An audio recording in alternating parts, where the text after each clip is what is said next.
デ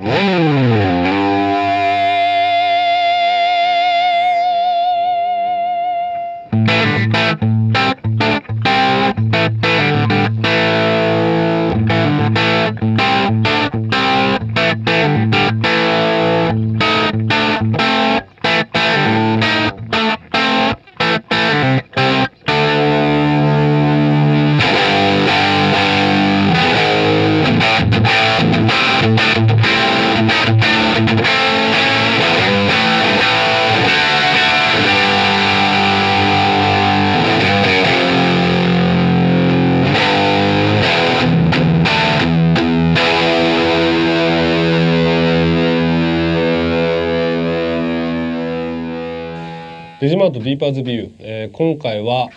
ヴィンテージアンプをご紹介します。こちらのアンプなんですけども、ここにですねマーシャルと書いてあるのにここにナーブと書いてある、ちょっと変わり種のアンプなんですけども、いわゆる、ナーブアンプというアンプです。このアンプがどういうものかというのはテキストの方でご説明しておきますが、簡単に言ってしまうと70年代73年74年ぐらいに作られたアンプで、マーシャルが間違いなく作ってはいるんですけども、マーシャルのブランドネームをつけないで、市場に出たと、市場にというかそのロンドンの楽器屋さんにちょこっと流れたアンプということですね。で、このアンプのこのマーシャルというこのクリアのパネルはおそらくリプロダクトで全然関係ないパネルが付けられていて、ナーブっていうパネルが嫌だったのか紛失したのかわからないんですけども、とにかく違うパネルが付いています。中身としてはマーシャルのスーパートレモロと同じですね。100W のスーパートレモロと同じような中身です。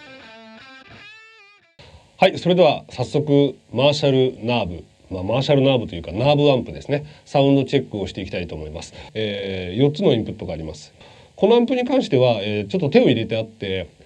こちら、1のチャンネルなんですけども、70年代に作られた、そういうアンプなので、いわゆるプレキシに比べるとかなりゲインが高いです。で、音がちょっと濁りがちなので少しゲインを下げています。そしてこの2の方のインプットですね、ノーマルのインプットは、逆に少しゲインを上げています。ちょっといじってはあるんですけども、大きくこのナーブの音と変わってしまうようなことはないので、その辺はちょっと加味してみていただければというふうに思います。では早速音出してみましょう。まずは、いわゆるブリリアントチャンネルですね。チャンネル1の1に入れています。トーンすべて0の状態でボリュームだけ、2から途中で4に変えてみたいと思います。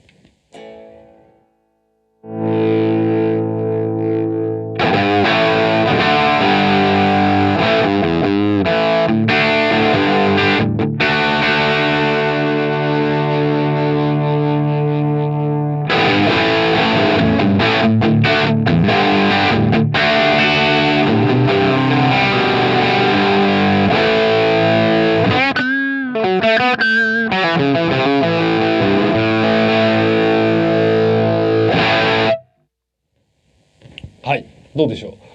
う。もうすでにいい音って感じなんですけども、 EQ を上げていくとですね、ものすごい変化があります。ちょっと聞いてみてください。まずトレブルですね。トレブルを0から4、5あたりまで上げてみます。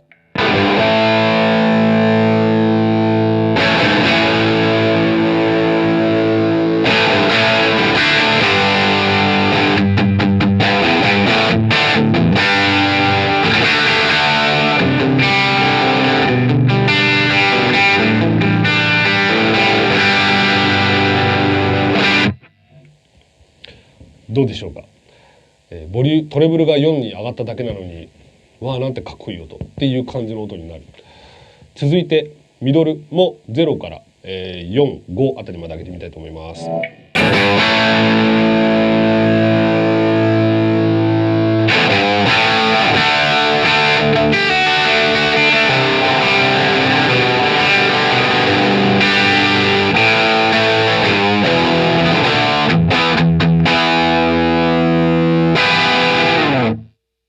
はい、どうでしょう。ちょっとサクサクっとした質感が出てきて、これまたかっこいいマーシャルの音になってきました。続いてベースを同じく、4から5あたりまで上げてみたいと思います。は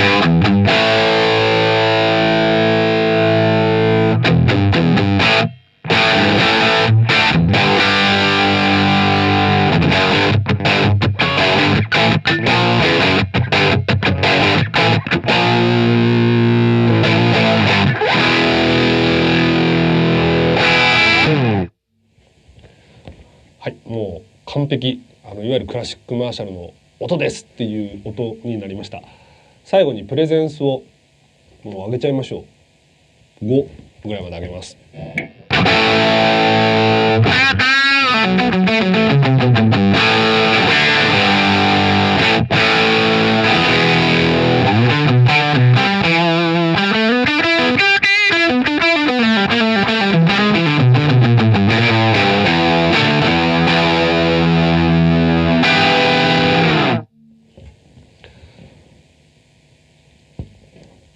はい、どうでしょうか。もうお聞きの通り全部5、いわゆる全部センターでちゃんと成立しているという。で全然耳に痛い音じゃないんだけど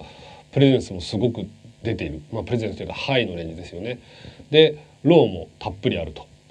ではここから少しEQ をいじっていきたいと思います。まず全部今、センターなんですけども、少しブライトな印象にしていきたいと思います。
はい、いかがでしょうか。もう弾いてるだけで汗をかく感じなんですけども、この感じで今トレブルが、だいたい8ぐらいですね。で、ミドルも8ぐらい、ベースが3ですね。でプレゼンスも8というか7ぐらいです。ボリュームが上がってくるともう勝手にローがすごい出てくるんですよね。なのでもうベースはほとんど上げなくてもいい感じです。ハイゲインアンプでもやっぱりローはあんまり出さない方が音が濁らないんで、ズカーンと歪んだ音が出てくるので、結構ボリュームを決めてから最後にローをちょっと足していくような使い方で十分いい音が出せると思います。特に4発キャビなんかですともう勝手にローがゴンゴンゴンゴン出てくるんで、スピーカーもドライブしてくるとローが出ます。なのでローは下げ目ですね。でプレゼンスとかは気持ちいいとこまで上げると。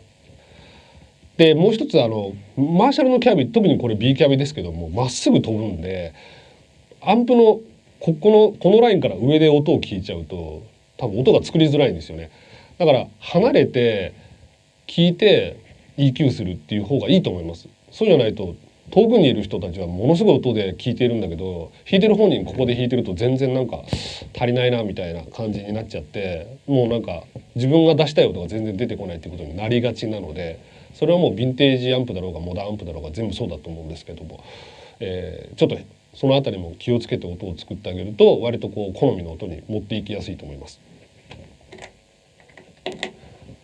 せっかくなのでローインプットの音も聞いてみてください。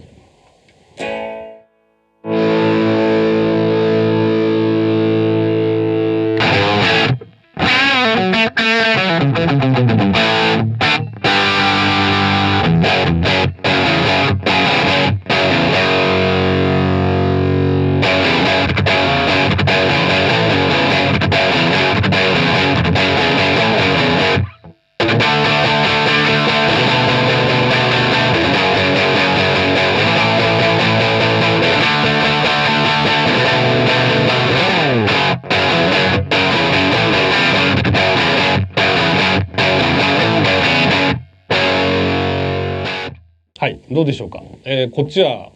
よりサクサクとした枯れた感じみたいなのが出てくると思うんですけども、これもう非常に使いやすいようにちょっといじっちゃってますけど、やっぱりこうハイとローこのぐらいゲイン差があって、どのチャンネルでも割と使いやすいと思います。ではせっかくなのでこのインプット2の方の音も聞いてみてください。通常よりもややゲインが上がっている、そして、音が少し明るくなっているということで、このチャンネルはこのチャンネルで独立して使いやすい音になっています。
はい、いかがでしょうか。ちょっと前回ご紹介したJTM ブラックフラッグアンプにもちょっと近い感じで、サクサクしたところもありつつ、こうブッてコンプレッションする感じ、もうその真空管のいわゆるドライブ感ですよね。そういった、音色がきちっとあると思います。続いてインプット2の2です。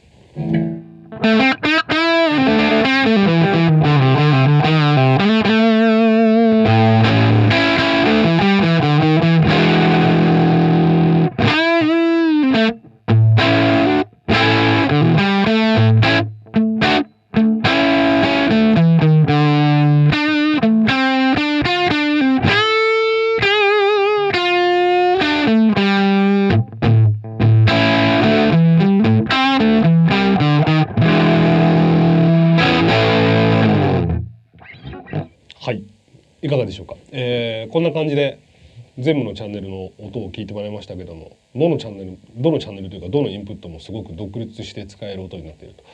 でこれもう大げさに何かをやったわけじゃなくて、本当にこうチューニングの領域なんですけども、少しこう濁りを取る、ゲインを下げる、そして、こっちの2の方に関してはゲインを上げるということでこのように使いやすくなっています。では、前回も使ったこちらの SG タイプを使って、もう一度サウンドを作っていきたいと思います。やっぱりギターが変わる、もう SG ボディ薄いんで、かなりこう這い上がりの音になってくるんですけども、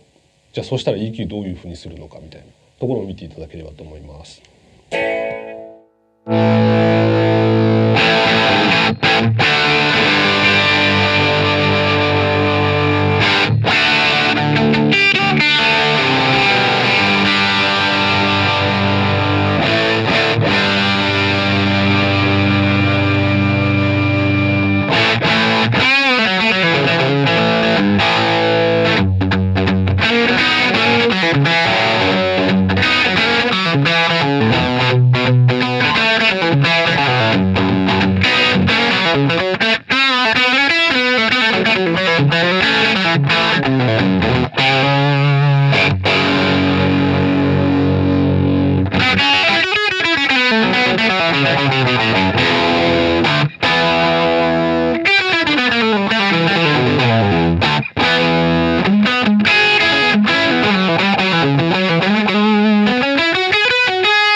はい、いかがでしょうか。ちょっとセッティングやや変えましたけど、そんなに変わらないですね。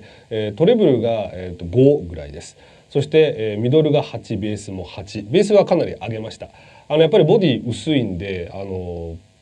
低音がすっきりしてる。その分アンプで稼げるかなと思ってやってみました。今ボリューム5ぐらいだったんで、このぐらいだったらありじゃないかなと。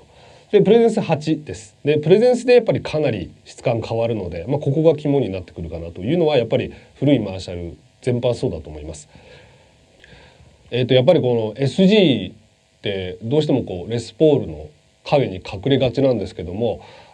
このちょうどテレキャスター的なちょっとニュアンスもあって、非常にこう古いマーシャルなんかと合わせるとやっぱりいいですよね。現在のレコーディングでも全然使える音だと思います。それでは最後にストラトデモを弾いてみましょうということで、シングルコイルのサウンドです。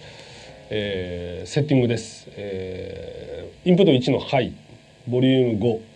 トレブル8、ミドル7、ベースが3、プレゼンス9です。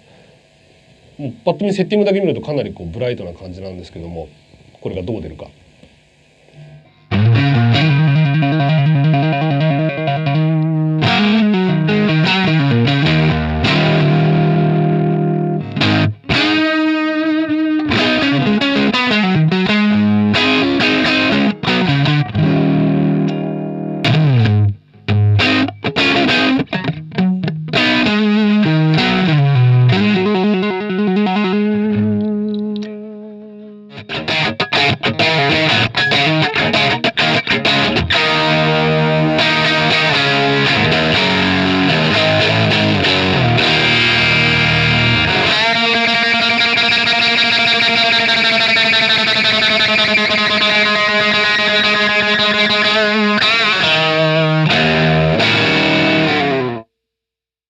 はい、いかがでしょうか。全然大丈夫というか、もうむしろ耳に痛いような感じじゃないんですよね。もうキャーンって抜けてくるんですけど痛くない。これでもボリューム5ぐらいで、例えばハウリングするぐらいまで上げてもですねいけちゃうんですね。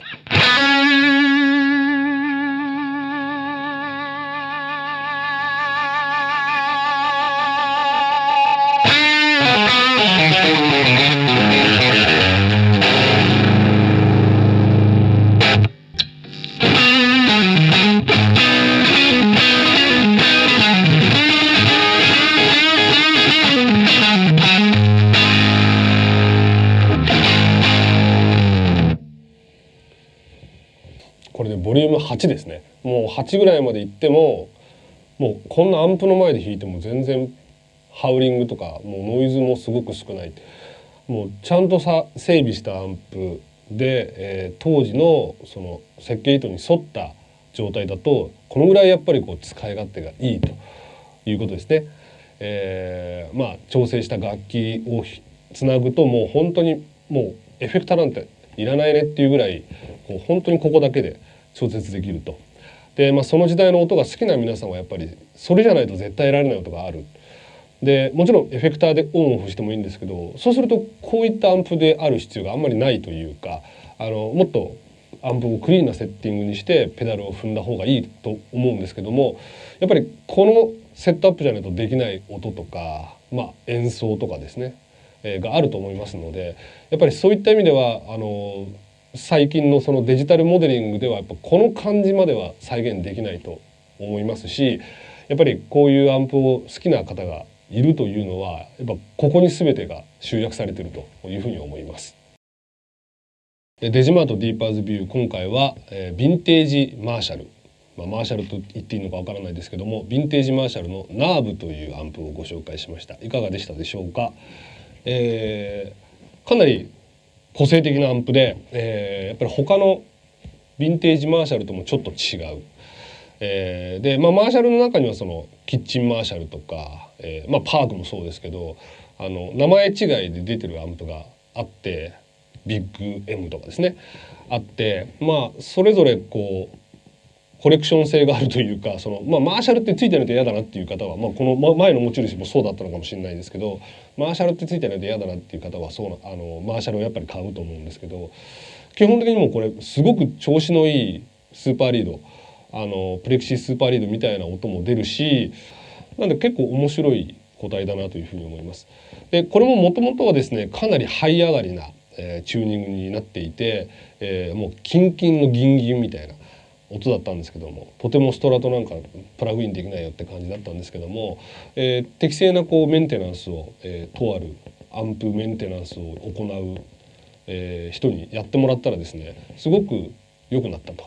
で、何をしたかっていうのは本来の回路に戻しただけですよということで、持ち味としてはそういうものは初めからもう持っていたんだなということだと思います。昨今はデジタルでこうヴィンテージアンプの音を再現する、モデリングとかプロファイリングとかいろいろありますけども、確かにこのフルテンの音というかそのギターのボリュームがフルの時の音の感じはすごく似てるものもあります。ただやっぱりこう連動感というか弾いていてこうなんて言うんでしょう、ピッキングを強くする弱くするとかボリュームを上げる下げるとかそういったアクションに対する挙動がやっぱり違うんですよね。なんでもうワンフレーズ取ったら次の音色にして弾かないと同じ音色でもこう使えないみたいなことになりがちなんですけども、やっぱりこうオリジナルアンプは場面場面の切り替えがすごくこうシームレスというかすごくこう連動していく、それは当たり前なんですけどそこら辺がやっぱり魅力なんじゃないかなと思います。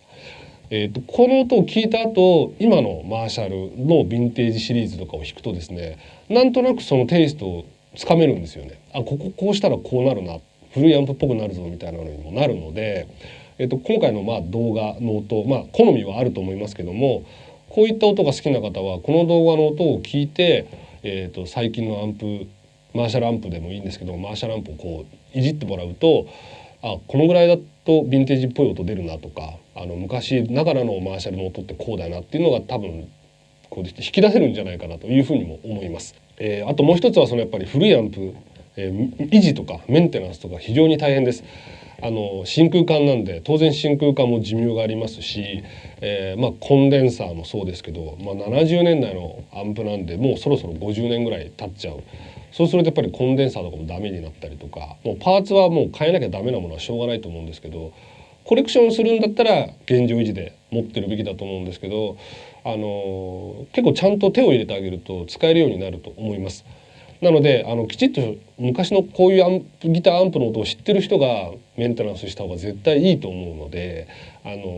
古いアンプ持ってる方はですね是非修理の際はそういったところも最初にディスカッションをして出したい音でこのアンプがどういう状態なのかっていうのを見ながら進めていくといい結果が得られるんじゃないかなというふうにも思います。というわけで、ディーパーズビュー今回は、ナーブアンプご紹介しました。またですね、ちょっと変わったアンプが、ご紹介できるかもしれないので、次回もお楽しみに。